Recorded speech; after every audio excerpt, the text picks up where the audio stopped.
He's got the toys. He's got showmanship. And he's got sex appeal.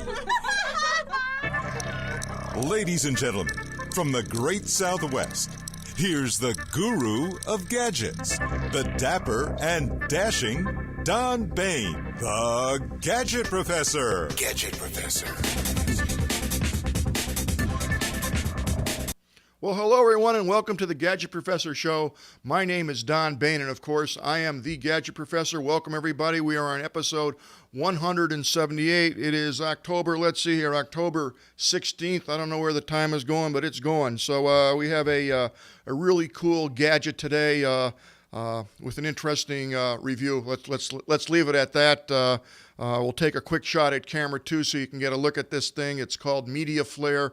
Very, very clever idea, and we'll take a full look at that in a minute or two. Today we are going to have a bunch of apps, and I'm going to talk fast because I'm on a limited amount of time. If you're new to the Gadget Professor, welcome. I appreciate you viewing. We're now in 172 countries around the world. That's great. We got some Yes, we did get some Facebook messages today, which are pretty cool, and we'll take a look at those. So let's start right off by telling everyone, if you want to watch The Gadget Professor, we're on every surface there is. You can watch me on the iPad. You can subscribe through iTunes. You can watch me right on the website, which is thegadgetprofessor.com. If you go to the webpage, just scroll halfway down, and you will see the newsletter here, important pages. Click on the newsletter, put your email address in, and every Thursday evening, Arizona time, between 7 and 10 o'clock, the new episode will appear, and you will get the show notes, which is basically just a text file that's hot linked to everything that we discussed in that particular show for that week. So they're totally free. I don't email you anything. I don't sell the email list. Nothing like that. You just get the email with the show notes into it, and it is totally free, and it's a good thing to get because you don't have to write everything down. And I constantly am asked, what about that app that you had a couple weeks ago and a couple months ago? I can't remember, so I'd have to refer back to the show notes, so do that yourself. Also, you can email me 24 hours a day, 7 days a week at thegadgetprofessor@gmail.com. That would be thegadgetprofessor@gmail.com. I do answer all my email, or try to anyway. We're also on Facebook. That would be Facebook, The Gadget Professor, Facebook /The Gadget Professor. And actually, we had two people contact me actually this morning. Welcome to El Sambroso. Thank you very much for becoming a new person in the audience. Welcome. We're glad you're on board. And I did answer your question about the mounts. And if you have any more questions, call me back. Actually, write me back. And also, Naval Sai, I believe it's pronounced, from India. You had a question there about some memory that I answered. And thank you again for watching the Gadget Professor Show. I'm glad that you're in the audience. So also, last but not least, you can go to our Rebel Mouse page, which is one of my favorite pages. Basically, this takes all our tweets, and if you want to follow me on Twitter, it's @GadgetProfessor, @GadgetProfessor. And basically, it takes all our Twitters on tweet, and it actually... on tweet, okay. It actually takes everything that we've discussed on Twitter, and it makes a pictorial. So if you're interested in gadgets and what's the latest, I don't know if there's a better page out there than my Rebel Mouse page. It shows you every single gadget within the hour. As soon as it comes out live on the internet, we have people that actually are watching for that, and everything is pictorially related there, and you just click it and you'll get all the information. So check us out on Rebel Mouse /Gadget Professor. That's all in the show notes, folks. Let's get right into it today. There's always lots of things that we can talk about in hacking. Dropbox says that it wasn't hacked after 7 million alleged user credentials appeared online. The hackers claim to have stolen a database of almost 7 million Dropbox login credentials, but the company insists its service was not hacked and that the unrelated websites are the data source. So long story short, to clear this up for you, what Dropbox is saying is that it's all baloney, and they've created false websites with false information to make you feel like Dropbox was hacked, but they maintain that it wasn't. I don't know what the true story is. I'm just reporting what I read in the PC World, the media outlets. So you can read more. The article will be in the show notes. This one is mind-boggling to me. Snapshot. gigabytes of naked selfies were exposed. When will they learn? I don't know. I don't know why you'd want to do that. Whatever you put on the internet today, I could tell you point blank is going to be there forever. Whether it's a snapshot of you drinking or nude or with your friends, whatever the case may be. Once you put it out there, you're not going to get it back. And with the facial recognition today, someone can spot your photograph on the net and pull it out, I'm telling you. So as feared, hacked Snapchat videos and images have been leaked, but the cloud service denies it's to blame, fingering unauthorized third-party service that would download private self-destructing naked selfies. However, Snapchat doesn't get off scot-free, as some security people say, blah, blah, blah. So, Snapchat saying don't blame us, blame the third parties who actually hacked. But I'm sorry, thanks, Mike, not Snapchat. Snapchat. The Gadget Professor's got a lot of things going through his head today, so it's very hard to concentrate. I will try to refocus. I do suffer from severe ADD, and today it's real bad. So let me get back on. Thank you, Mike. Snapchat. So, I blame the people who are putting these photos up. I mean, you're the ones that are doing it, and then you're yelling at the cloud services that are hacked that leaks the information out. I mean, if you're watching the Gadget Professor, we've been doing this for a year now, covering hackings every single week. I can do just a show for an hour a week just on hackings alone. Don't put stuff up on the cloud that you want to remain private, and don't expect the cloud to be safe. I don't care who you use, even Carbonite. Everybody can be hacked. End of story. Let's move on. So, speaking of hacking, 850,000 records were hacked at the Oregon Employment Department. And what was hacked? Nothing too major. Social Security numbers were hacked. 1.9 million records, which was nearly half of what the records were compromised. And they're sending a letter or contacting every one of those people, supposedly, to tell them what they can do. But guess what? Their addresses, their employment history, their salaries, everything that they've done, including their Social Security records, have been compromised, and that's not a good thing. So once again, you would expect a certain amount of security with your data, your Social Security numbers, and here it is in Oregon. It was hacked. So again, if you want a server and you want to protect your information, my recommendation has always been create your own cloud service, and certainly we've done probably 10 episodes on various cloud formats, various cloud pieces of equipment, hard drives, software that you can create your own cloud very economically and very cheaply. So if you want more information, you can go on our website, and all the Gadget Professor shows are there. But or just Google how to create your own cloud, because no one's going to hack that for sure. That I guarantee you. All right, let's get into some new equipment that's coming out. I do not have this device, and I probably won't get it unless the company wants to send me one for review, which they very well may. I haven't contacted them yet. But this is a new device. It's called Tableau. And there's a brief video which I will not run. But what these guys are saying is that you can watch any broadcast on TV on any device. So on your big screen TV with Apple TV, with the Roku box, or with Chromecast, on your PC or your Mac through a web browser, on your tablet or with the Tab app, your iPad, your Android, whatever it may be, or even on your smartphone through your web browser. And essentially what this is it's very similar to a Sling box. Here's the little twist with it, and it's kind of interesting. The difference is that the Sling box will take your cable and rebroadcast it, which quote unquote is legal. This doesn't go there. What this does is it gives you the capability of having a DVR, which will record, I believe, up to 6 channels simultaneously and play them back. But what it's recording is actual HD TV that you can get through your antenna. So it's not giving you something, quote, for free that you can't already get for free.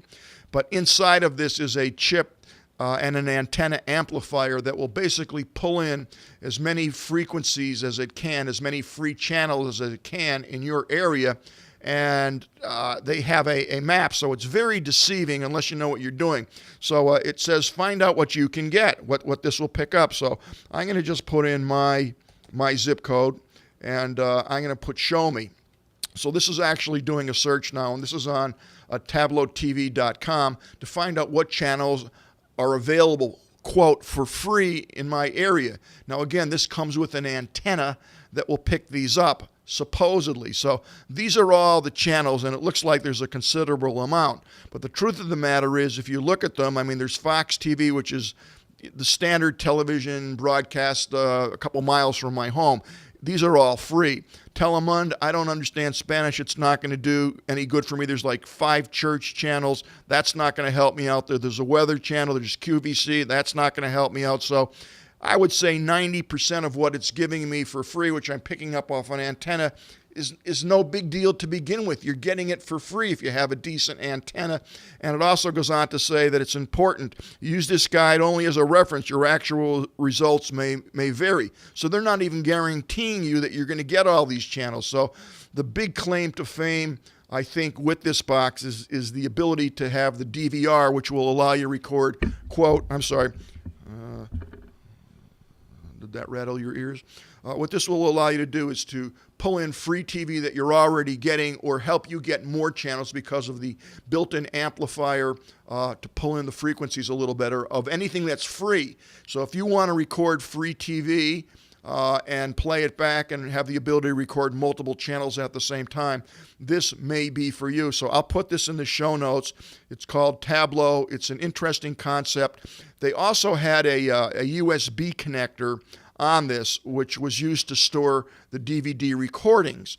Now, I'm not sure, and I can't tell from the literature on their webpage, if you loaded movies or photographs onto that hard drive that's attached to this Tableau box, if you could actually stream that back. I think in theory you should be able to, but I haven't seen any information that clarifies that point. But it's an interesting gadget for sure. Now, moving on to some free apps. Everybody should have a password wallet, if you will, or a password manager. Lord knows I need one. And someone had written an email to me asking me which one do I recommend. They don't have a lot of money. Anything that's free that's out there, well, there are a bunch of free password programs that are out there. I think for the money, which is totally free, it's Dashlane. I like that a lot. You may have your own personal pick. If you do, drop me an email and let me know, and we'll talk a little bit about it. But this is available on most formats. It's called Dashlane. It's quite robust, very easy to use, and you can install it on as many operating systems as you want. Totally free, and it also has a digital wallet. So check Dashlane out if you're looking for a password manager, and this is a very good one, very robust, 100% free. Here's another interesting app. It's called Text Expander for Windows. This is a really cool app. What it does is it organizes frequently used text snippets. So if you say, if you have a signature like Don Baine, the Gadget Professor, and you get tired of typing that, you can actually use this template, if you will, and hit Control-B or whatever you want, and it will automatically put up that particular phrase. So it will expand abbreviations. It will automate repetitive tasks. It's quick access to the Windows clipboard, which is very handy, and it will correct spelling errors instantly, which I like also. And it's available for the Windows and Android operating systems, and it's totally free for personal use. And you can go in and read a little bit more as to how robust it is. But if you ever are writing, long sentences that are repetitive, like a description of what you do or whatever it may be, this will automate that process, and it's a good piece of software. Now, here's another app that has been around for quite a while, and it's not well known. It's called WizMouse. And have you ever used your mouse and try to use the wheel and it doesn't work, or enlarge a photograph and the mouse just doesn't work the right way? Well, there's a lot of reasons for that, which I won't get into, but to make it real simple, just load WizMouse, which is totally free, and it will correct that problem and make your mouse work like it should work. And it also adds a number of robotic features that you can click here and click there and make your mouse do different things with the right or left click. So definitely check that out. I think you'll like that. And now, folks, I know everybody is terrified about the Ebola breakout and virus, and it's definitely terrifying, and it's definitely here in the United States. It's a horrible disease, and everybody's concerned. So the Gadget Professor has found an app for you that's free. It's called Sick Weather. Sick Weather. Honestly, that's the name of it. I don't make this stuff up, but this is a free app, and you will stay in the know. You will get real-time sickness alerts when you enter a sick zone. Keep it social, report illnesses, and share your local sick weather forecast wherever you go. And there's a live map. So basically, this is using a GPS, and it's going into a database, and it's finding out if the flu is going on in your neighborhood or what is going on. And avoid plague with alerts. Sick weather alerts are built upon our patent-pending process that distills reports. How's it distill a report of illness from Facebook and Twitter rather than waiting for the news to report the outbreaks in your area?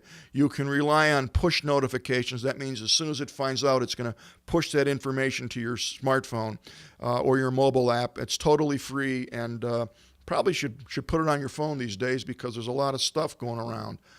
Now, for the gadget of the day, we will go to camera 2, and this is called MediaFlair. And MediaFlair is a device that will wirelessly stream music, movies, photos, documents to your iPad, your iPhone, or your Android device. As you can see, it's a very small little black box, if you will, right there. And it will stream different digital content to multiple devices simultaneously. I think it's actually up to 5.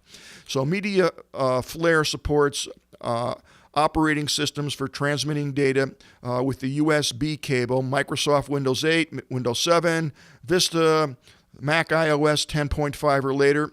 And it will also work on your iPhone 5, 4, 6, the whole bit. And basically, let's take a look at it. I'm going to pick the device up, and we'll go to camera 1 here. Okay, and this is what you get. You're going to get the MediaFlair device. You're going to get an included car charger, as they say in Massachusetts. It's a charger, and that's just a USB charger, and it will work for anything that's on USB. Plugs in your cigarette lighter.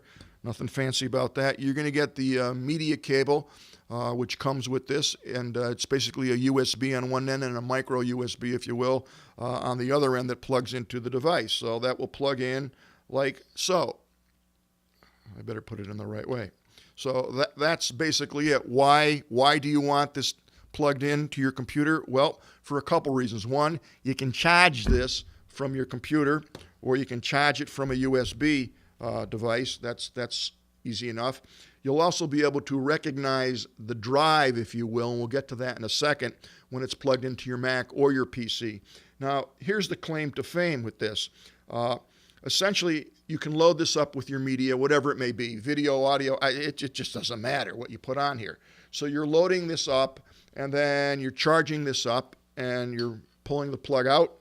And when you turn this on, there's a little power button right here. We'll take a look at that at camera 2. We'll also take a look at some lights. So let's go back to camera 2. So there's the 3 lights that you see.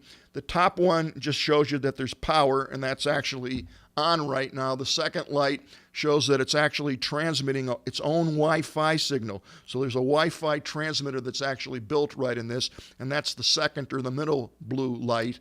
And then we'll focus that up there a little bit. We're on a remote camera 2. It's still pretty blurry from where I'm sitting. In any event, the bottom light shows that the SD card, that's right, the SD card is in here. So that's what it looks like on the side. There's a power switch. You can see it's on or off, and that's pretty much it. And then over here, there is a card slot, and we'll take a look at that. You can see the SD card. So we'll go back to camera 1. Now, the way this works essentially is you are not purchasing a hard drive. This is not a hard drive. It's not. It is a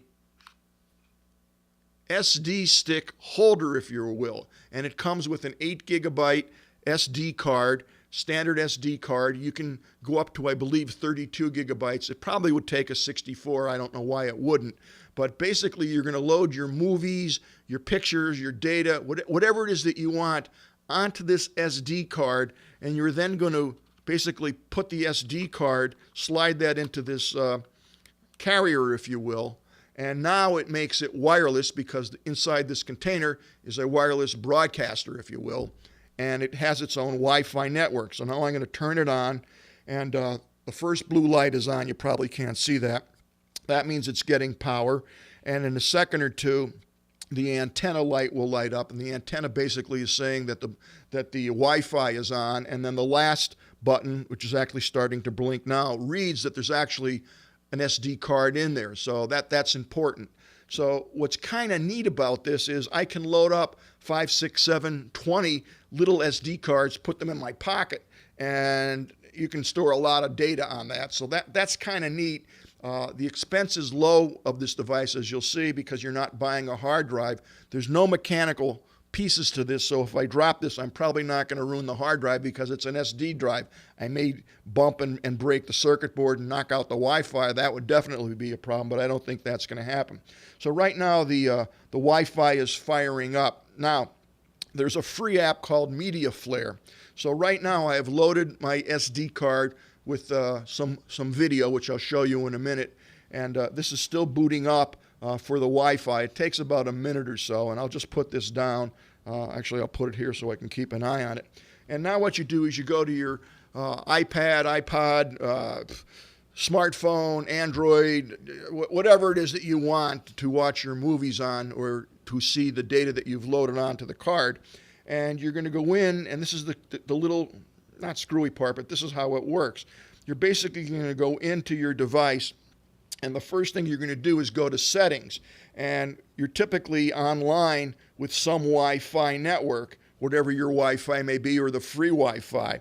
Well, this device, when it's operating, puts out its own Wi-Fi signal called MediaFlair. You could rename it and call it whatever you want, but essentially what you have to do is pick up this Wi-Fi network. So obviously you're going to have to go into Wi-Fi and find the MediaFlair network, which is what I named this. So right now I can't find it because it's still booting up. It's not very fast when it boots up into the Wi-Fi network. Now it's blinking, so I'm assuming it's on. So I'm going to go into my iPad mini, and I am going to see if I can see MediaFlair, and I do.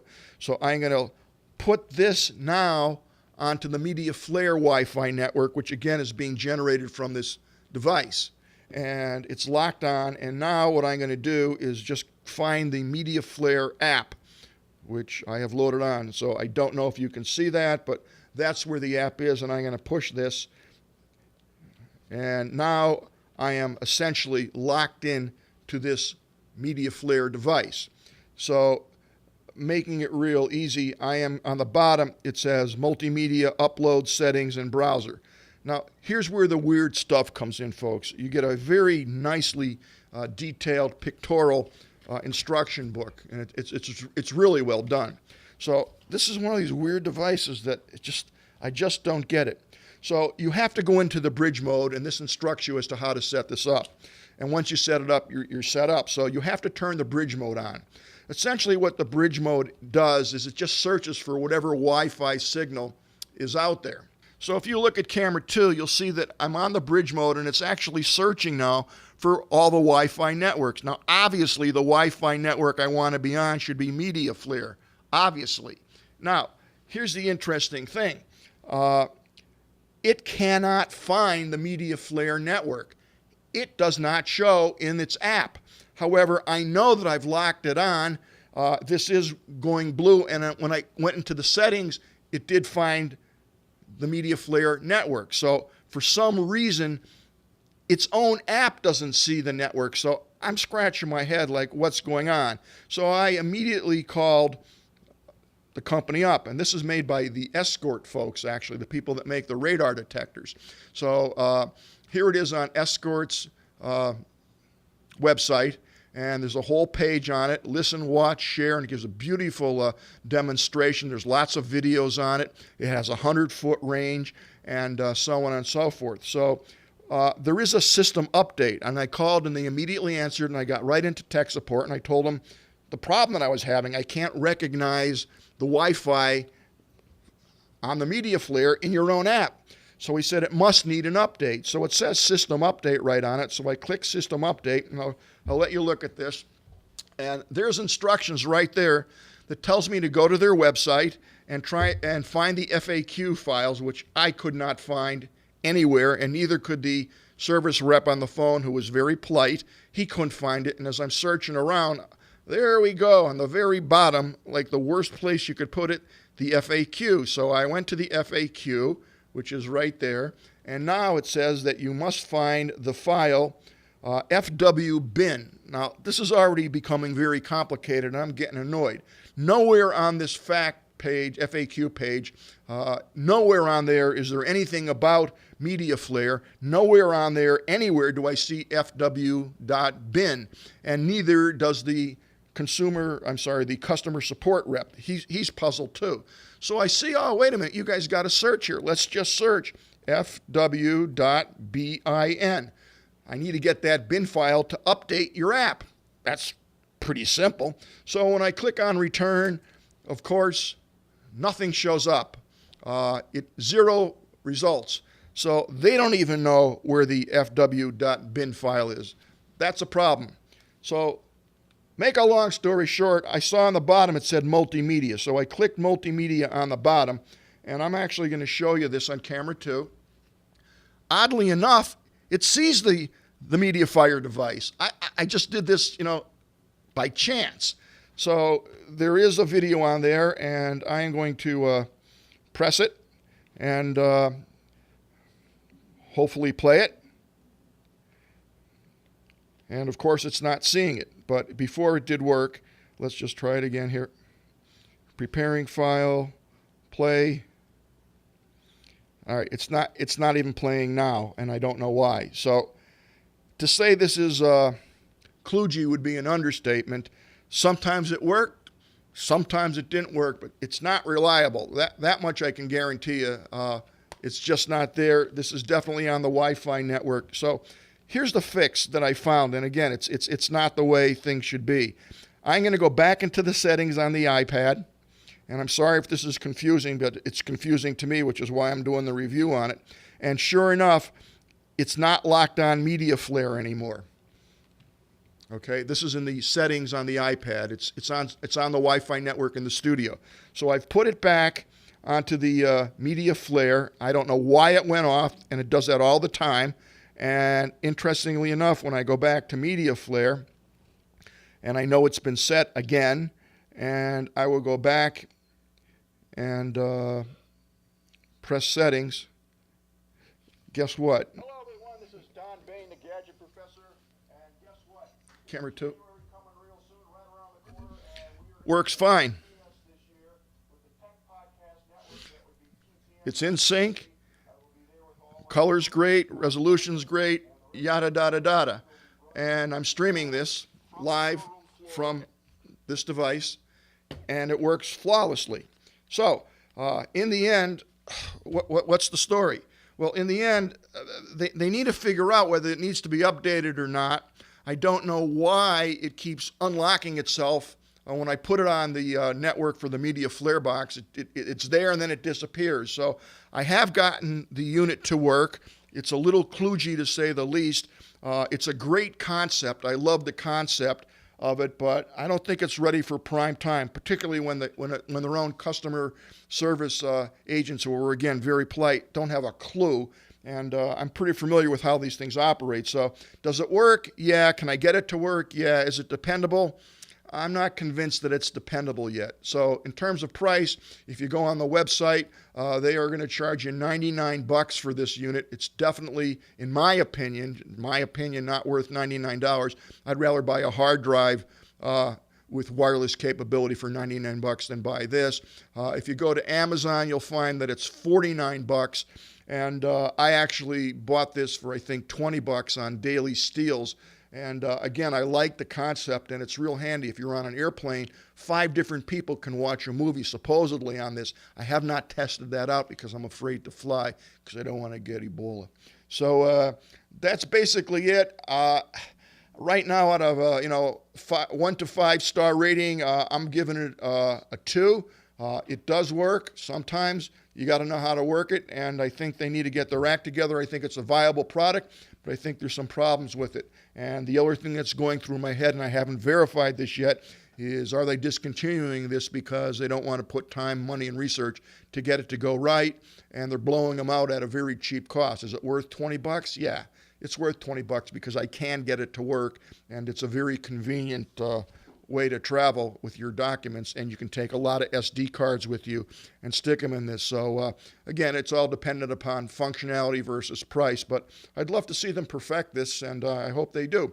So that will wrap it up today for the Gadget Professor. Thank you so much for tuning in. I'm sorry if I was a little unfocused, shall we say, but I will see everybody and get some sleep next week, next Thursday. Thank you for tuning in. So long from the Gadget Professor.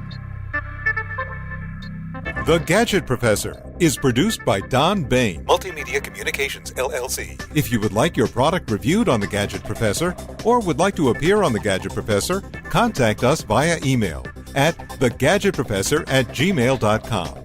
The opinions expressed on the program by the host, guests, call-in listeners, or chatters are solely the opinions of the original source who expressed them. And thank you for watching The Gadget Professor.